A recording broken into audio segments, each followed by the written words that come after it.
I'm so glad we got Common Cause. You should know the kind of work they're doing.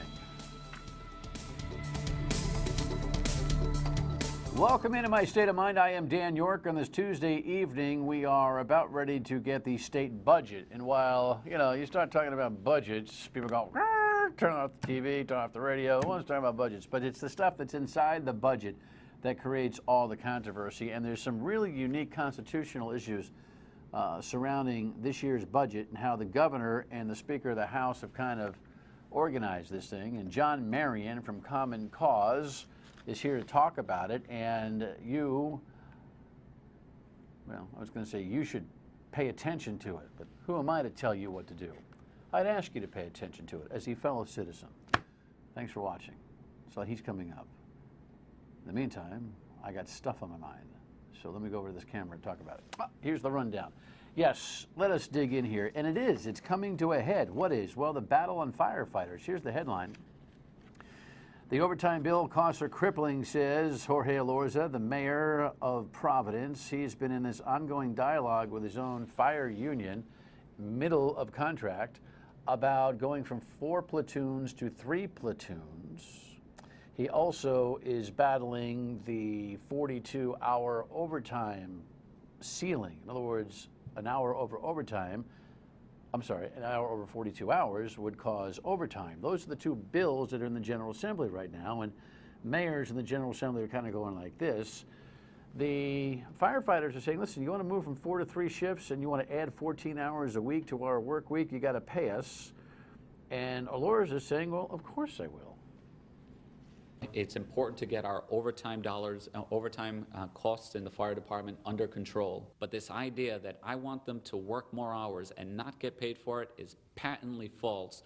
Well, it might be patently false, but it might be interesting. Maybe not great negotiating. Look, you can't negotiate in public, but you could at least suggest the kind of dough you think you would pay these firefighters while they're running around saying he doesn't want to pay us. It's all part of this thing, as I say, coming to a head between the General Assembly and the mayors. And this guy today, headed up yet another event with the League of Cities and Towns, former mayor of Cumberland, Dan McKee, now the lieutenant governor. He had them there at the State House again, arguing against the 2 big firefighter bills. It's going to be fascinating to see where the Speaker of the House and the mayors, who I call the new mezzanine form of government, come out on this whole thing. In the meantime, there are more and more fire woes all over the place. Coventry's fire district's got problems, and now it's happening in Lincoln as well. They're just kind of falling apart there. In Lonsdale, Eyewitness News took a look. We're going to be lost without it. Oh, we are. We are. We're going to be lost. Jean Boulette talks with her friends outside their apartment building in Lincoln. They're standing just a few hundred yards from the Lonsdale Fire District building, where 5 full-time firefighters lost their job. They're 3 minutes away. If we call them, they're here 3. And they're so nice. Oh, my so God, nice. they are. They're wonderful. The notice of the emergency meeting is still posted outside the front door of the firehouse. It was at that meeting we learned a nearby district will cover the fire calls, as Lonsdale has just $14,000 in the bank. Rescue, however, is still working out of the building. But a recurring question in town Sunday, where has the money from the fire tax gone? Well, don't ask those ladies. Oh, they're so nice. They're such good boys. Hey, ma'am and ma'am, any chance you could get out of your own way and pay attention to the world and the cost for, those nice boys that come to your rescue from 3 minutes away? Those 2 ladies, who I'm sure are sweet and somebody's wonderful grandmother, plural, are the reason we are upside down and backwards. Clueless is no way to go around this world. Pay attention, please. Was that mean, Kev? Was that mean? No. Jess, was that mean? Jess is she's texting. Anyway, speaking of using your thumbs, that's what the people in Tiverton have done. Unbelievable how this turns out. Look at the headline here. Twin River survey shows Tiverton voters in favor of new casino. Let's clarify. That would be a Twin River survey commissioned by Twin River of the people in Tiverton, where they would like to move their now newly acquired Newport Grand Slots Parlor to the northern part of the town of Tiverton. I got to give these guys credit. They're phenomenal marketers. They conduct their own survey and then they express surprise. Oh, even we didn't think that 60% of the people in Tiverton would want us. We don't even have a plan. We're going to go into small groups in Tiverton and ask them what our plan should be. You ever see that old Guinness commercial? Brilliant! That's exactly what the Twin River management is. It's fait accompli. It's going to get done. As I said, it's a budget thing tonight. The House Finance Committee will begin its outlay of the $8.6 billion budget, your headline right here. Yeah, and now this begins the week where everyone knows exactly what's really the priority. The governor, you know how this works, right? The governor puts out the budget, and then the General Assembly hacks it up and, presents it for their own menu, their own discussion, their own debate, their own vote. If there was ever a week, listen to me now, if there was ever a week for you to pay attention to what's going on, it's this week. And that also means those two nice ladies in Lonsdale. Pay attention this week, please. And finally, on the rundown tonight, boy, was this anticlimactic and a little bit sad. Headline, there she goes, Deborah Gist, Dr. Deborah Gist, our Ed Commissioner for the last handful of years, who I think has done a phenomenal job, bid everybody adieu in a Facebook post. There it was, dear friends, and she wrote at the end, I'm so excited about the new responsibilities in Tulsa, Oklahoma. As I leave Rhode Island, I know that I'll remember the work we've done together, the friendships we have forged, and the thousands of Rhode Islanders who believe in our children, our schools, and our future. A very classy exit by the Ed Commissioner, but I will tell you, it's kind of left, because at the end of the Journal article, the last line simply read like this. Gist left quietly Friday with little fanfare. Well, wait, I was going to have her back for one more moment. I'm serious. She left, and she didn't even say goodbye. She did a great job here, and we will be less without her. Of course, no one's irreplaceable. Didn't that just kind of leave you wanting? She left, and no one knew. Your state of mind is important to us. 228-1886. Email us, all that kind of stuff. And so if you've got feedback on this, let me know. In the meantime, John Marion from Common Cause next. I mean, honestly, some days I find myself just, thanking God that Common Cause is around, because if not for them, I'm not sure who's catching everything. With journalism being down significantly in this community just because of investment, if you don't have groups like Common Cause stepping up like they did here recently on some issues of the budget, we could be lost. Here's a headline that I think is the one that you should have read from last week. While the Republican employees say they were robbed, that's, well, they always say they were robbed, and in a lot of ways I empathize with the way they feel about their pension loss. Inside that story was a significant get from John Marion, who is here. Thank you, man. Appreciate it. The Executive Director of Common Cause. You broke down and did a little research through your budget evaluation. Now, we actually recorded this conversation yesterday afternoon because of John's schedule. You're seeing this on Tuesday, and tonight the budget is introduced, so to speak, if it stays on schedule. Correct? Yes, if it stays on schedule, it comes to the House Finance Committee tonight. The conversation is just vast and fertile on the budget, and I'm going to touch your bases on a couple of different things. But you found something fascinating. Tell us what you found. So everybody knows that the pension bill was litigated, and there's been a settlement, and the settlement is now a piece of legislation. And that legislation had hearings the last 2 weeks, but they're going to fold that legislation, that bill, into the budget, meaning they'll make it one of the 24 articles of the budget. But as part of the settlement, the plaintiffs and the defendants to the lawsuit agreed to a a settlement agreement, which is a legal document. And on the fourth page of that settlement agreement, it talks about how the parties to the agreement will not say anything bad about the agreement. Well, that agreement is now a piece of legislation. So it means that the governor and the general treasurer and Who are the defendants and the unions who are the plaintiffs can't say anything bad about that. So we had public hearings at which representatives, well, the treasurer, representatives of both sides spoke, and they all said great things about the bill, but they're going to fold it into the budget. And if you think about the fact that the governor is now prevented from saying anything bad about it, if she doesn't like the whole budget and wants to use that veto power that the Constitution gives her, can she use it? We don't think she probably can, because that settlement is part of the budget. So we're afraid that if you roll this into the budget, the General Assembly is going to throw other things into the budget that she might want to veto, but she can't because of the settlement. Meaning she's locked in.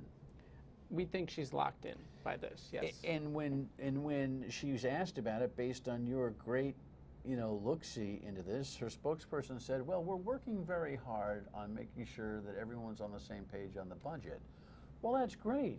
But under the category that blank happens, the bumper sticker, anything can break loose at the legislature at any given time that she might very well find egregious and doesn't want to sign off on, and may not have the ability to say, stop the presses, I'm vetoing the entire budget because of this crazy thing you're doing right now, right? Yeah, so several years ago, in the middle of the night, literally, they took the entire structure of education policy and education management in the state, and they mixed it up. They combined the two state boards of education in a budget amendment in the middle of the night. And they could do something like that again. That passed. That passed, and it took 3 years to undo it. Right. So what's the solution? Take it out of the budget. Yes. It's not that hard. And we've been told, well, it has a fiscal impact, so we need to include it in the budget. But as of now, they said they've taken out the Paw Sox Stadium. They'll have a special session. They've taken out, as of now, the tolls, which have a fiscal impact for the trucks. So they can do it separately. They just choose not to. Why do you think that is? I think, the budget is the most important vote of the year. And they just want to get as many things combined in that budget and through as they can at once. And then it makes the rest of the session smooth sailing. I think they just want the pension settlement, they just want it to happen. They don't want a lot of attention to it. They just want it to sail through, and the deal is done. Do you think the governor's complicit in this? I don't think the governor's... Because if she is, that's outrageous for the protection of the executive branch. I have no idea whether they, at any point of her office saw things the same way we do about the question of the veto. I think as a party to the lawsuit, she wants to get it settled.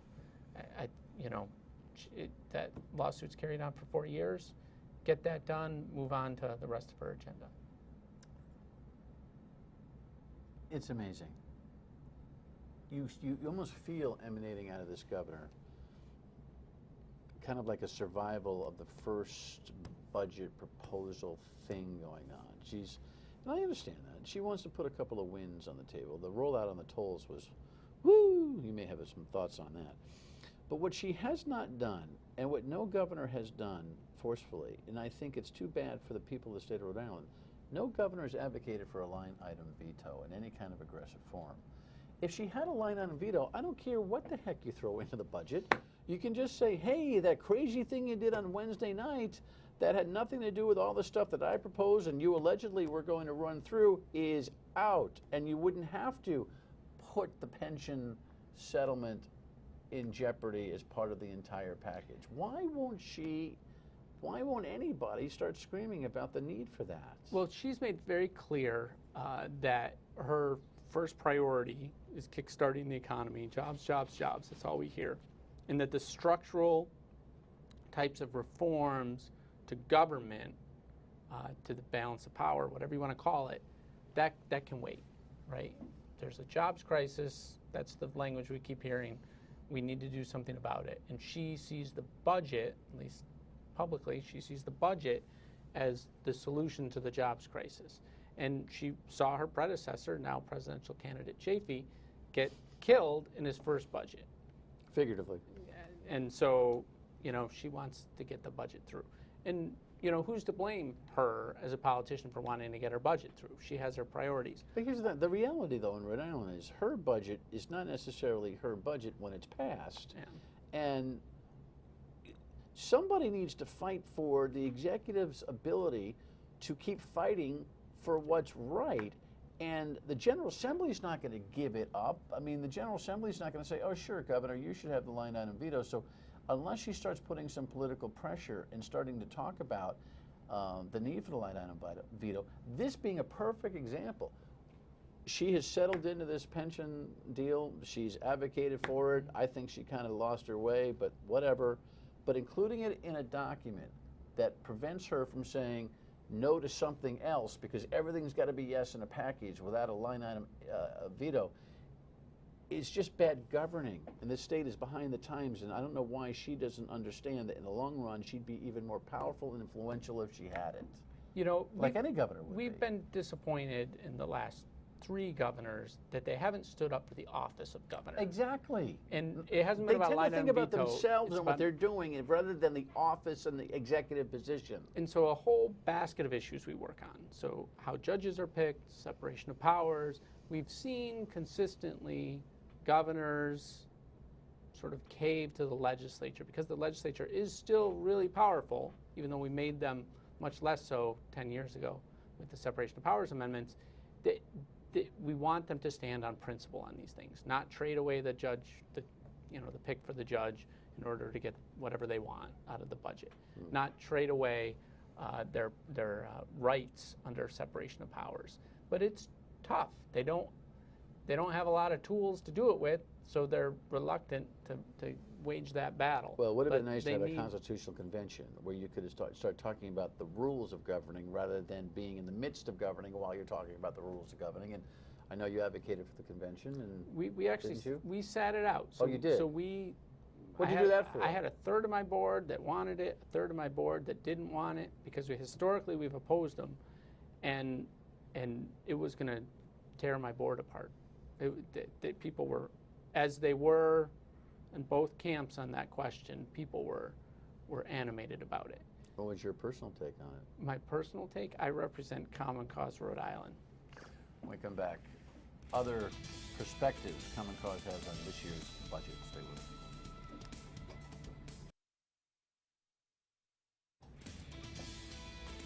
Back with John Marion of Common Cause.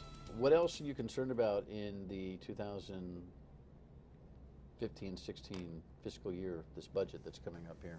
Well, so, you know, in terms of the budget, we're always concerned about the process, right? So it'll come out of House Finance tomorrow night and be voted on while it's still warm from the photocopier. Mm-hmm. And then it will sit for 7 days, and then they'll have a series of amendments and a floor debate. We watch that closely, like I mentioned earlier, to look for surprises like the merging of the boards of education. And we yell sometimes when those surprises happen and we think they're bad. But there's a lot of other things that are floating around just besides the budget, right? So they keep a lot of other legislation till the end, most other legislation. And one thing that popped up last Thursday was there's been an attempt to sort of rein in charter schools by the Assembly. And they put some amendments on a bill that'll be on the floor Wednesday of the House and the Senate that essentially says the General Assembly gets to approve charter schools one by one. And that's something called a legislative veto. Way back in the early 80s, the U.S. Supreme Court said you can't do that. Okay, the legislature creates, the governor executes. Those lines can't be blurred. And it's stunning that at the 11th hour they threw that into the bill because we think it's unconstitutional. And it really distracts, you know, say what you want about charter schools, pro or con, we don't have a position, but it actually defeats the purpose of their bill because we think it would get thrown out.